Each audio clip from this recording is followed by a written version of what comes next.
So the other three trigonometric functions are in that table you see above there, and all they are really are reciprocals of the other trigonometric functions. Cotangent is the reciprocal of tangent. Because if you remember, tangent was sine over cosine, which means since cotangent is cosine over sine, obviously cotangent and tangent are reciprocals. Secant is the reciprocal of cosine. Cosecant is the reciprocal of sine. So, with that in mind, basically the reason why we don't focus a whole lot of attention onto these in this course is because of the fact that if I know, for instance, the sine of an angle, sin of the angle, I can figure out cosecant pretty easily just by doing a reciprocal. Um, and same thing for the other one. So let's look at example 11. Basically you're being told here that you have um, an angle between pi over 2 and pi, that the tangent of t equals negative 0.6, and that we want to find the value of the other five trigonometric functions. Okay. Now, a lot of students will try to start bringing in the idea of an inverse trigonometric function here because they'll try to find out what angle t is. But there's a few things we have to keep in mind when we deal with that we're going to talk a lot more about in chapter 5. When we start talking more about the inverse trigonometric functions, we're going to use them very sparingly here.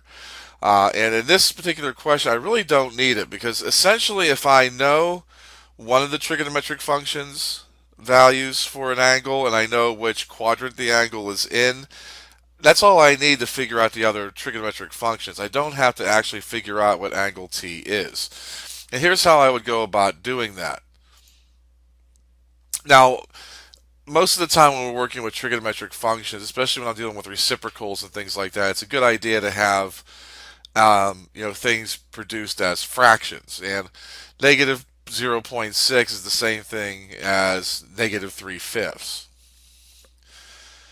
And I know that's y over x. So I construct a figure that is going to have the terminal ray be in the second quadrant. That means between pi over 2 and pi.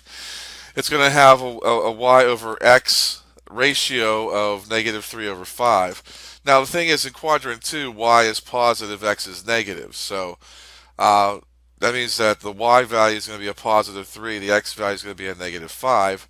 And then with that, those two, I can calculate what r is, which is going to be the third thing I need to know in order to come up with some of the other trig function values, based on the rotational things we learned about before. So I calculate r using the Pythagorean theorem, essentially, and I get that r is the square root of 34. So the sine of t is going to be 3 over the square root of 34. The cosine of t is going to be negative 5 over the square root of 34. And of course, the tangent of t is still negative 3/5. Which means that the cosecant is just going to be the reciprocal of sine. So it's going to be the square root of 34 over 3.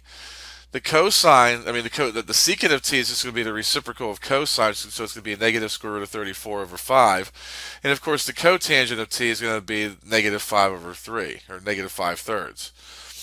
Also, as a side note, the sine of t and cosine of t, if you're looking at a textbook or looking at items that might be on multiple choice options on some standardized test, dealing with these kind of topics, again, they would tend to rationalize the denominators. So that's what it would look like if the denominators were in fact rationalized.